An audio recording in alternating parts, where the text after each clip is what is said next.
ወዳጆች የባካችሁ አታሳልፉኝ፣ ቪዲዮ እስከ መጨረሻ እዩልኝ። ተንበርክከን ለምናችሁ ፕሊዝ።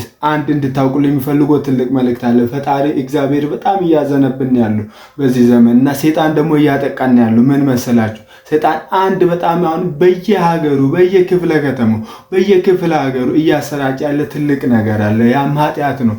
ያም ትልቁ እግዚአብሔር የሚያዝንበትን ዝሙት የሚባለውን ኃጢአት እያሰራጨ ይገኛል። ዛሬ ምን መሰማው መሰላችሁ?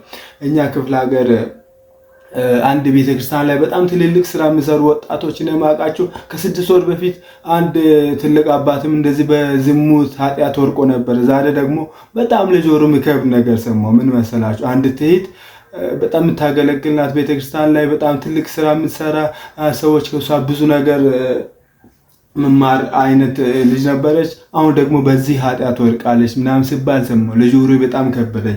አስቦ ለእኔ እንዴት በዚህ ልክ ከከበደኝ ፈጣሪ እንዴት እንደምከብዶ እንዴት ኃጢአት